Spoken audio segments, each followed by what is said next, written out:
자, 성경적 경청 개념은 어떤 것인가에 대해서 한번 토를 말씀해서 이 말씀 가운데는 어떤 경청에 관한 부분인가라는 그런 표현이 되겠죠. 자, 신구약 성경에는 경청이라는 용어가 직접적으로 언급되진 않았으나 그 개념이 없는 것은 아니다. 물론 경청은 우리가 한글로 번역돼서 이렇게 말한 것이죠. 그러니까 원래 한 단계 더 앞서 우리가 높게 생각한다면은 뭐 히브리어 경청이라는 표현도 있고 아니 헬라어 번역도 있기 때문에 그런 어떤 해석이나 그리고 영어로 또 번역된 그런 부분에서 우리가 경청이라는 단어를 썼다는 것도 생각을 같이 해야 되겠죠. 자, 신구약 성경에는 경청이라는 용어가 직접적으로 언급되진 않았으나 그 개념이 없는 것은 아니라는 것입니다. 있다는 것이 되겠죠. 자, 성경에 언급된 용어 가운데 경청과 가장 유사한 용어는 바로 청종이란 말이죠. 이 청종이라는 단어는 성경 내에 우리가 많이 쓴 것을 우리가 보고 있습니다. 바로 그것을 뜻하고 의미한다는 것이 되겠죠. 가장 유사한 용어는 청종이다라는 것이 되겠어요. 청종의 국어사전적 의미로는 이르는 대로 잘 들어서 조춤이라는 뜻이다 라고 되어 있습니다. 자, 듣는다는 의미는 똑같은 거예요. 그래서 어떻게 듣느냐, 어떤 형태의 들음이냐 하는 그 의미에서 이렇게 두로 관련이 같죠. 그래서 우리나라는 경청이나 청종이나 그러면 흡사한 의미로 볼 수 있다라는 것이 되겠어요. 청종의 히브리어 샤마의 뜻은, 자, 그러니까 아까 말씀드린 대로 우리 경청이지만은 또 경청이라는 단어 썼지만은 또 청종이라는 말을 우리 한글로 썼지만은 그 말의 어원, 우리 영어로 가서 영어는 또 히브리어, 헬라로 번역했기 때문에 그런 부분으로 된다는 것입니다. 그래서 히브리어, 청종의 히브리어, 바로 청종의 뜻은 히브리어로 샤마라는 말입니다. 즉 히브리어 샤마가 청종의 말 되겠어요. 그 뜻은 듣다, 경청하다, 이해하다라는 의미가 또 되어 있다는 것입니다. 성경에 쓰여 있는 샤마라는 단어가, 청종이라는 단어가 결국은 우리 번역할 때 듣다, 경청하다, 이해하다라는 의미가 내포되어 있는 동사이므로 이 용어는 경청과 정확하게 일치하는 개념이다라는 것입니다. 그래서 우리가 말할 때 우리 성경에서 이 경청이라는 단어를 바로 성경에서 찾아볼 수 없지만은 그렇지만 청종이라는 단어가 있었다는 것입니다. 그렇지만 이 단어를 또 히브리어로 번역할 때 또 헬라어로 번역할 때 보면은 그 안에 분명히 바로 경청하다, 이해하다라는 의미가 포함되어 있으므로 결국 이 용어는 경청과 정확하게 일치한다라는 해석이 되겠습니다. 자, 우리말 청종 또는 경청에 사용된 히브리어 샤마를 이제 헬라어로 옮길 때, 먼저 히브리어 성경을 또 헬라어로 옮겨서 이렇게 번역했기 때문에 그 말을 하는 것입니다. 헬라어로 옮길 때 70인역에서는 바로 아쿠어로 번역했다는 것입니다. 아까 샤마 했었지만 이제 여기 헬라어로 번역될 때는 아쿠어로 번역했다는 것입니다. 청종이라는 단어를 샤마를. 자, 그래서 신약 성경에서 대부분의 들음이라는 단어가 많이 써요. 신약에 보면은 그 들음이라는 관련된 구절에 바로 이 단어가 사용됐다는 것입니다. 이 아쿠어라는 단어, 바로 그 근본은 또 샤마이고 또 끝은 또 들음이라는 뜻입니다. 청종. 자, 그런 관계를 유의하고 있다는 것입니다. 그래서 신약 성경에서의 대부분의 들음과 관련된 구절에는 이 단어가 사용되었음을 볼 수가 있다라는 것입니다. 자, 구약 성경에서 경청을 잘 설명한 대표적인 구절은 잠언 5장 1절, 13절, 13장, 18절, 15장 31절, 18장 31절 등이다. 이건 여러분께 한번 시간 내서 찾아보시면 좋겠어요. 그 가운데에서도 잠언 15장 28절, 자, 의인의 마음은 대답할 말을 깊이 있게 생각하여도 악인의 입은 악을 쏟느니라 라는 말씀구가 있는데 이 구절은 상담자들에 있어서 경청과 그 지침 사이에 무엇을 어떻게 하는지 안내하는 성경구다라고 해석할 수 있어요. 자, 의인의 마음은 대답할 말을 깊이 생각한다. 자, 어떤 말을 한마디 함에 있어서 또 말을 들음에 있어서 이렇게 깊이 생각하고 나서 어떤 말이나 어떤 들음이나 하는 방법을 이렇게 우리가 강구해내야지 악인처럼 입에서 나온 대로 말을 해버리면은 사실 그것이 악이 되어 쏟아나오고 있다라는 그런 해석이 되겠죠. 그래서 이 구절, 방금 말씀드린 이 구절은 우리 상담자들에게 이렇게 큰 어떤 지침을 주고 깨우침을 줄 수 있는 그런 부분이다라는 것을 안내하는 성경 구절이다라는 것이 되겠습니다. 자, 또 잠언 5장 1절에 언급된 내 귀를 기울여서, 자, 귀를 기울여서, 뭐 소리 듣는 데 있어서 귀는 가만히 있어도 다 들리게 돼 있어요. 그렇지만 귀를 기울여서 듣는다라는 표현은 그만큼 집중하고 이렇게 바로 정성을 다해야 한다라는 그런 구절이 된다는 것입니다. 그래서 내 귀를 기울여서라는 구절은 정확하게 경청의 뜻을 의미한다라고 우리가 겠습니다. 자, 그냥 듣는 게 아니라 귀를 기울여서, 몸까지 기울여서 이렇게 듣는다라는 이렇게 되겠어요. 자, 그래서 현대인의 성경, 책 이름이 현대인의 성경에 보면은 바로 이를 귀 담아 듣고로 번역되어 있으며, 이제 영어로 뭐 번역됐겠죠. 영어에서는 영어 성경 NIV, New International 버전에서는 바로 listening well, 잘 듣는 것으로 이렇게 표현됐다라고 번역이 되어 있던 것입니다. 바로 이 듣는다는 것을. 자, 그리고 또 5장 3절에 언급된 청종은 대부분 영어 성경 번역에서 인클라인으로 옮겨놨는데, 이는 몸을 앞으로 굽혀 귀를 기울여 듣는 것을 의미한다. 인클라인. 자, 생각이나 어떤 듣는 것이 내 생각이 맞다는 것, 생각적으로 기울다는 것이 의미가 되는 것입니다. 그러니까 어떤 내 생각이 이쪽으로 기울었다. 아, 그게 맞다. 동감한다. 하는 그런 뜻이 되겠어요. 그래서 그냥 생각이라기보다는 그 생각에 동참한다, 동감한다, 내 생각이 이쪽으로 기울었다 하는 뜻을 가진 단어로 해석되었어요. 그래서 이는 몸을 앞으로 굽혀 귀를 기울여 듣는 것을 의미한다라는 영어 성경의 번역이 된다라는 거 되겠어요. 그래서 아까 말씀드린 대로 귀는 가만히 있어도 들리고 또 기울여도 들리고 또 몸을 기울여서 듣는 이 상태는 바로 그만큼 어떤 집중력을 이렇게 간접적으로 나타내는 그런 부분이 되겠습니다. 자, 그래서 이 단어는 현대 상담학에서 상담자가 내담자의 말을 경청하는 태도로 제시되는 자세를 묘사한 것이다. 물론 몸을 기울이고 기울이고 하는 것은 단순한 어떤 거리의 공간적 개념이지만은 실제로 그 개념표는 어떤 경청에 있어서 듣는 의미에 있어서 얼마만큼 집중력을 발휘하는가 하는 것을 간접적으로 나타낸다, 의미한다라는 것을 말씀드릴 수 있겠습니다. 그 밖에도 출애굽기 15장 26절 등에 보면은 인간이 하나님의 말씀을 잘 경청히 할 것을 명령하는 단어가 사용되어 있다는 것입니다. 너희가 하나님의 말씀을 청명하면은 그거 아주 축복을 주는 내용이 나오죠. 그래서 그 부분을 말씀하고 있는 출애굽기로 때, 자, 그 부분을 말할 때도 방금 말씀드린 바로 듣는 것, 청종해서 듣는 것, 집중해서 듣는 것, 그런 의미의 단어로 묘사되었다라고 말씀을 드립니다. 자, 존 카터와 브루스 네라고 하는 사람은 주장하기를 상담에서 내담자에게 그리고 권면과 지침을 제공하는 것은 구약적 개념으로 보아 선지자적 상담 형태라고 분류했고, 또 공감과 경청은 제사장적 상담 형태라고 분석했다. 그리고 즉 이들은 경청이 사랑과 자비에 기초한 목회이며 상담이라는 것을 강조했다. 자, 선지자적인 상담 형태. 자, 선지자는 하나님의 말씀을 듣고 그대로 이렇게 설파하고 전하는 것입니다. 백성의 말을 듣고 하나님의 말을 전하는 게 아니에요. 그렇기 때문에 선지자의 상담 형태. 바로 권면과 지침, 지시를 바랄 수 있는 선지자들의 말씀 표현이죠. 그래서 이러한 것은 바로 선지자적 상담 형태라고 말했고, 또 제사장은 아니에요. 제사장은 자기들 백성들 다니고 백성들의 문제를 가지고 제사를 드리고 자기가 책임을 지고 이렇게 하나님께 드리는 그런 제사의 형태의 임무를 가지고 있는 사람에게 바로 제사장적 형태이기 때문에 바로 바로 공감적이며 또 경청하면서 말을 들어주는 그런 형태의 상담은 바로 제사장적 상담 형태라 했다라고 말씀드릴 것입니다. 자, 이들이 바로 경청과 사랑의 자비에 기초한 목회이며 상담이라는 것을 강조했다. 어떻게 보면은 선지자적인 상담 형태보다는 제사장적인 상담 형태가 더 앞선다 하는 것을 이렇게 의미하는 부분이라고 생각할 수가 있겠습니다.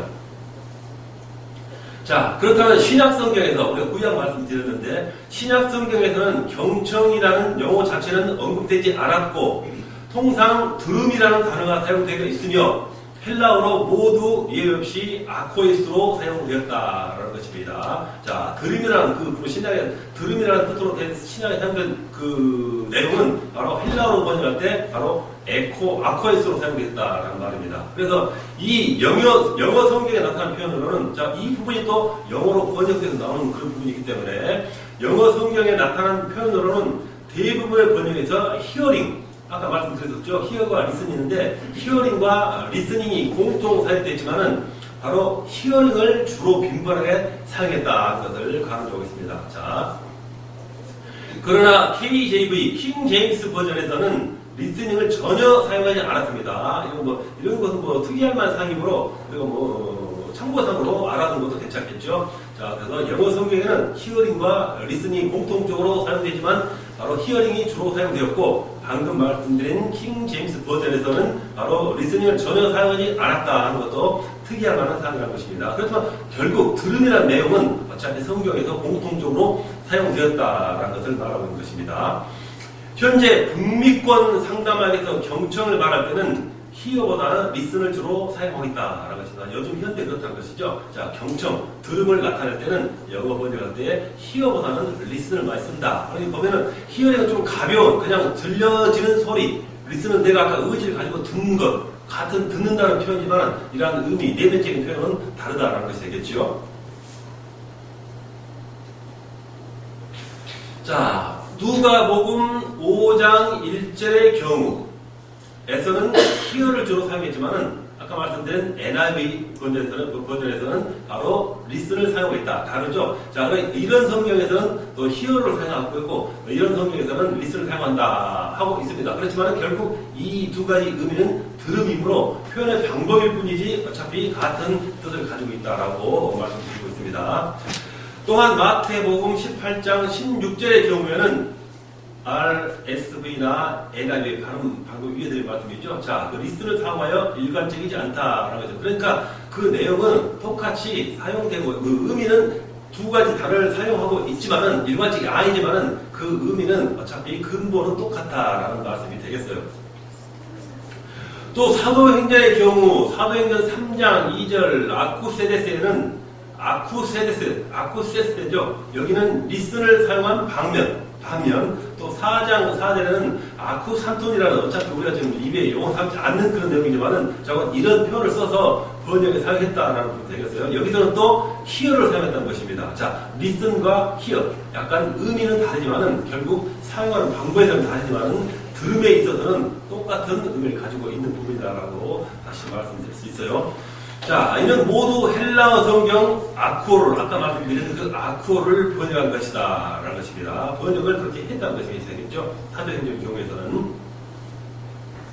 또, 자, 신약성경 보면이죠. 요한복음 6장 45절을 또 RSV 버전에서는 히어를 사용했고 NIV에서는 리슨을 사용한 것으로 봐서 이 두 단어 사용의 일관성이 나타나지 않고 있으므로 개념적 차이는 볼 수 없다는 것입니다. 그러니까 두 가지가 양쪽에서 이렇게 두 가지 일관적으로 하나 통일돼서 쓰지 않았지만은 그 의미는 결국 개념적 차이가 없기 때문에 똑같다는 의미로 볼 수 있다라는 그런 표현이 되겠어요. 자, 그래서 듣는 것과 관련하여 상담에서 리스닝을 전문적 영어로 경청으로 이해하려는 것은 킹 제임스 버전 당시의 개념과 달리 신조 성격의 강조라고 받을 것이다 라고 했습니다. 자, 여기까지 말씀드린 바로 성경 번역이 있어서 영어 성경의 버전에 있어서 그리고 또 헬라어 번역이 있어서 히브리어 원문의 번역이 있어서 그리고 우리 한글과 또 경청과 칭송의 번역 그리고 들음에 있어서 이러한 모든 것들이 이렇게 다양하게 표현되고 있다는 것입니다. 그럼 결국은 들음이라는 의미는 똑같다라는 것이 되겠어요.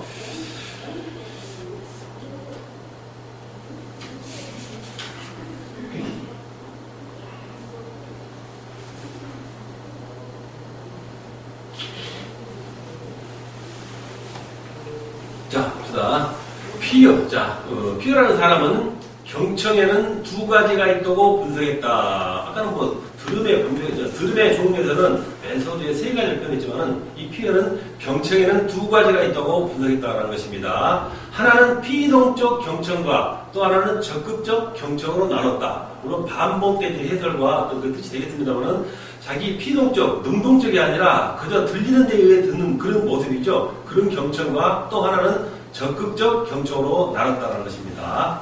자, 그래서 피동적 경청은 단순히 소리를 듣는 것이다 라고 표현을 했다면은 방금 여러 말씀드린 반대적 의미인 적극적 경청은 상담자의 듣고자 하는 노력에 의한 것으로 전문적 기술이 필요하다고 진술했다는 것입니다. 자, 적극적 경청은 피동적과 다르다는 말씀이죠. 그래서 상담자의 말을 상담자가 듣고자, 즉 내담자의 말을 듣고자 하는 바로 그 노력이 있다는 것입니다. 그런 노력은 반드시 전문적 기술이 필요하다고 진술했었어요.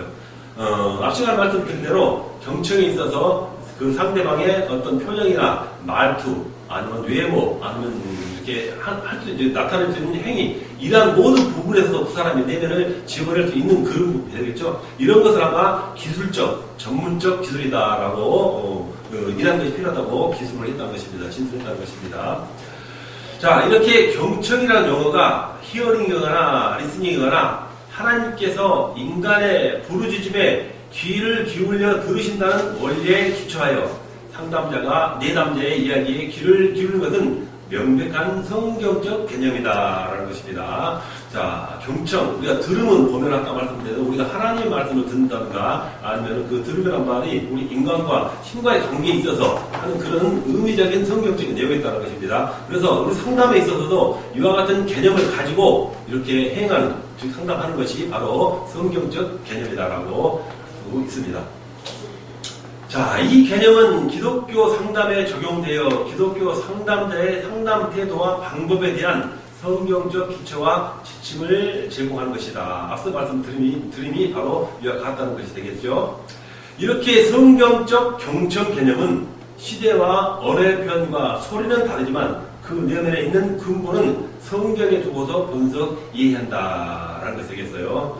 자, 우리가 상담할 때 있어서 바로 성경적 경청 개념을 말하는 것입니다. 일반 세상적 심리 치료나 세상적 인본주의적 상담은 또 그 나름대로 어떤 그쪽 변화가 있겠지만은 우리가 성경적 개념은 반드시 바로 성경의 해석을 두고 근본을 두고 우리가 상담을 해 나가고 분석하고 연구하고 이해해야 한다 하는 말씀이 되겠어요.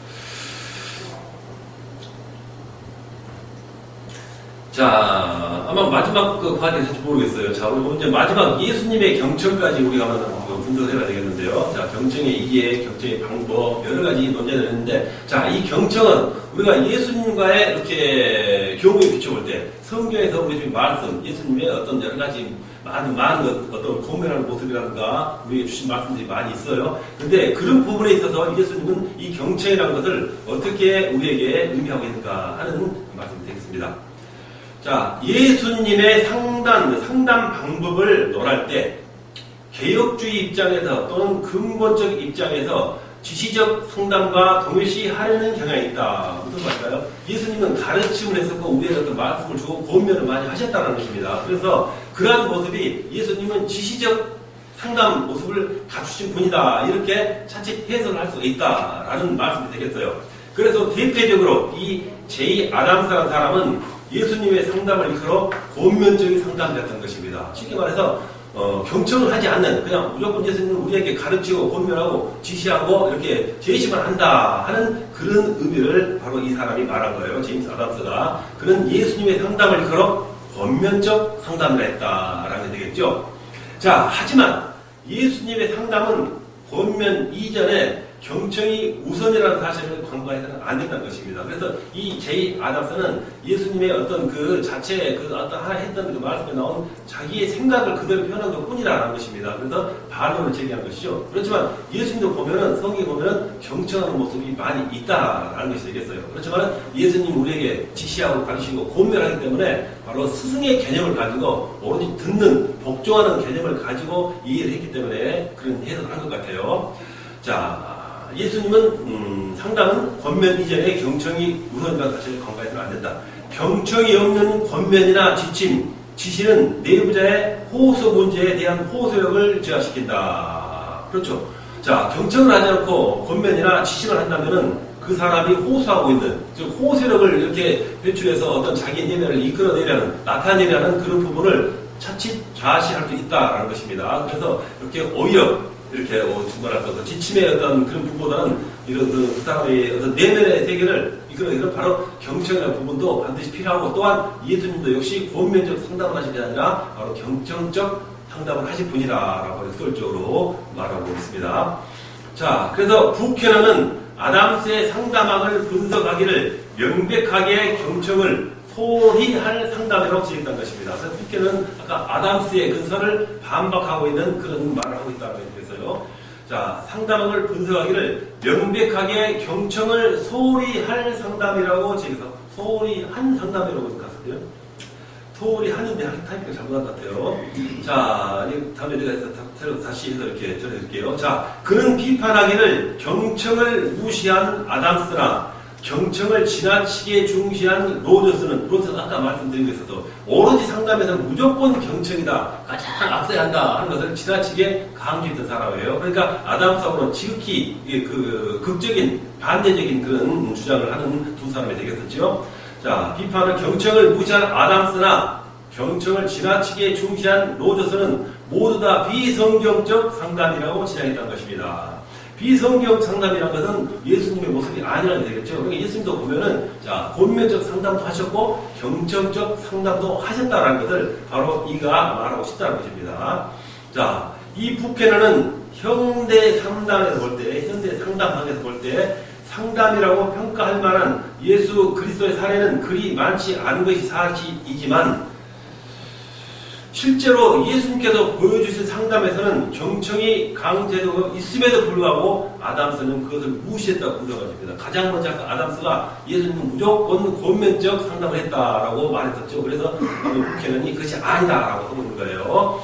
실제로 예수께서 보여주신 상담에서는 경청이 강조되고 있음에도 불구하고 아담스는 그것을 무시했다고 분석을 했습니다. 자, 그래서 예수님의 상담에서 경청을 중요한 기법으로 활용한다는 것은 매우 명백하다는 것입니다. 그래서 로렌스 크랩은 기독교 상담에서 권면이 필요하지만 경청이 더 바람직한 때도 있었다고 보았다 하는 것입니다. 아까 누차 말했던 그 설을 이 로렌스 크랩도 결국 나중에 이렇게 발표했다라는 얘기 되겠어요.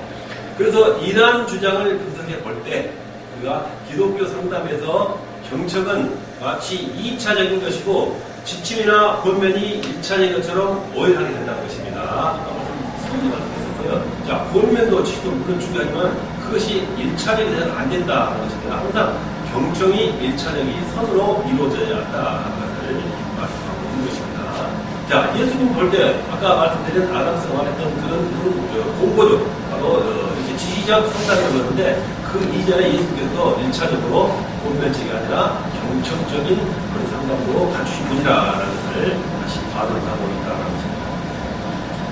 자, 아담스의 주장이나 또 아담스보다는 강조점의 수위가 낮은 크랩 등의 학자들은 로저스가 지나치게 경청을 강조한 것에 대한 반작용이 있을까로 예측할 수 있다. 자, 그들이 왜 너무 권면적 상담을 주장했는가 하는 것을 또 가만히 보니까, 반면에 보니까, 바로 이 큰 바라기를 로저스라는 학자가 너무 경청만 앞세웠다는 것입니다. 그래서 너무 경청만 하면 언제 공부하고 그 사람을 이렇게 지시하고 이렇게 고민할 수 있느냐 하는 부분을 반론적으로, 반대 극부적으로 표현하기 위해서 바로 이와 같은 설을 나타내지 않냐 하는 것도 해석할 수 있다, 예측할 수 있다고 말합니다.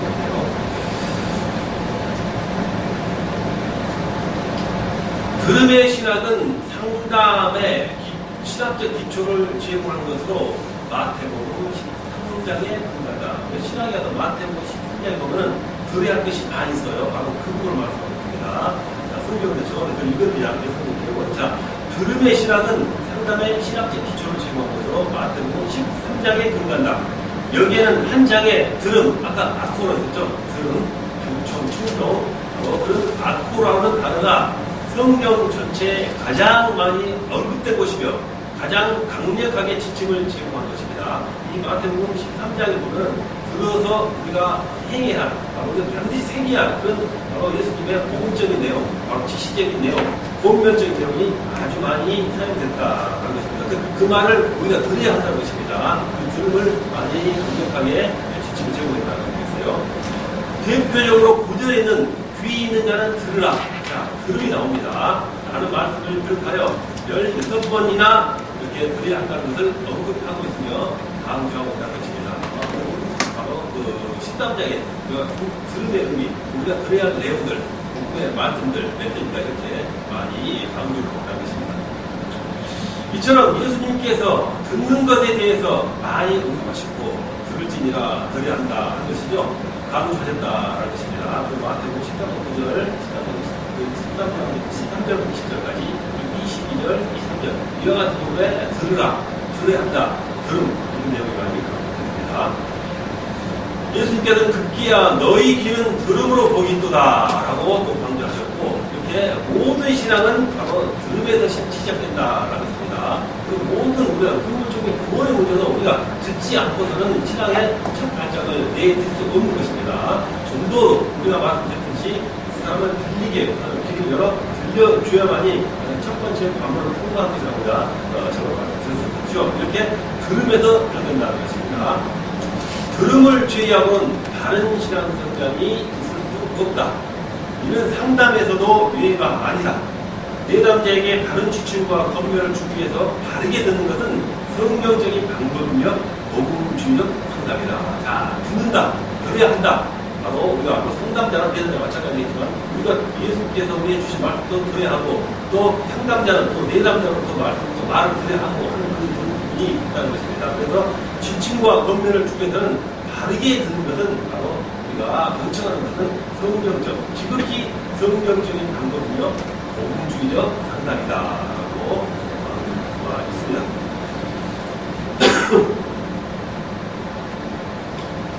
자, 예수님께서 말씀하시기를 귀 있는 자는 들으라 하시는 말씀이 있었죠. 자, 이 말씀이나 너희 귀는 들음으로 보이더라. 자, 들음이 강조되겠어요.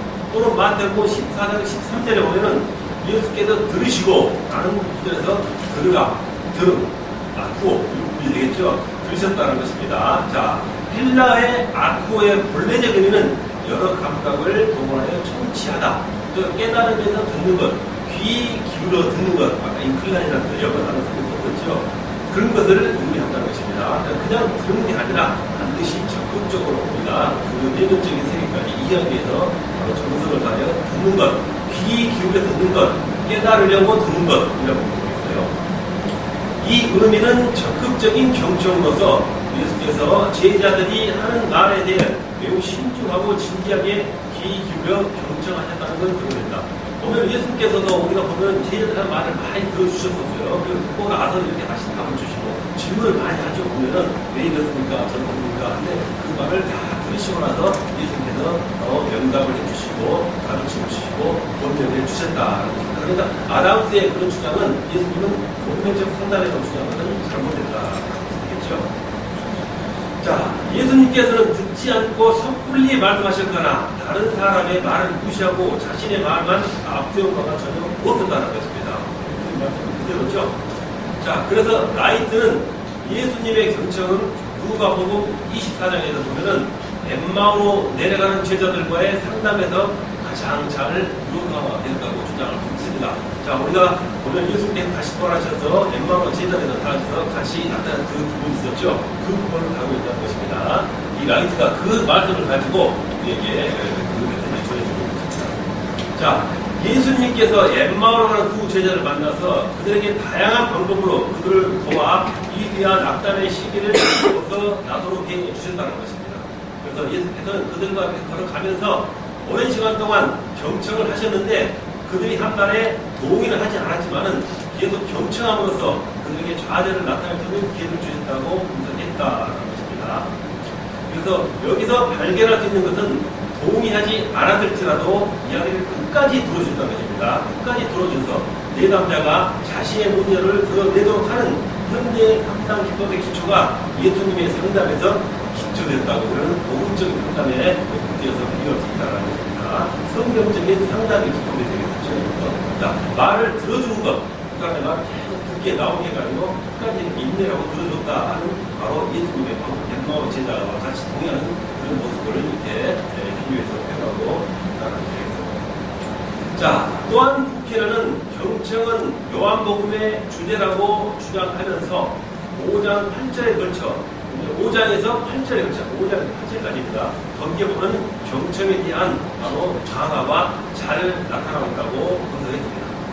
자, 데이비드 맥켄나는 예수님의 경청은 요한복음 4장 사마리아 여인과의 상담에 있어서 바로 내담자의 말을 들어주는 같은 모습이죠. 그런 모습, 예수께서 사마리아 여인의 얘기를 잘 경청함으로써 그 문제를 풀어가는 모습에서 경청과 상담 방법을 우리가 유추해보고 있다. 그러면서 그 부분도, 그 모습도, 그 말씀도 오늘 예수께서 사마리아의 말씀을 다 듣고 나서 그의 말을 인정하고 풀어주고 나서 권면하고 지침하고 이렇게 방법을 제시해 주었다라게 되겠죠. 자, 네 남자가 입 밖에 말하기도 부끄러운 자신의 내면 깊이 숨겨진 문제를 드러낸다는 것은 공감적 경청의 없이는 가능하지 않는 일이다. 바로 예수님과 사마리아 관계에서 그 사마리아 여인이 입 밖에 말하기도 부끄러운 자신의 마음이라든가 내면의 세계를 이렇게 말할 수 있게 만든다는 것은 그만큼 예수님의 상당 기법이 훌륭하고 출중했다 하는 것입니다. 공감적 경청을 가지지 않았다면 그 사마리아 여인의 얘기가 나와 성경에 나오지 않을 수도 있었다. 자, 예수께서 상담학자가 아니었다는 것은 분명하지만 예수 상담학자가 아니죠. 현재 우리 메시아이기 때문에 아니지만 인간의 심리를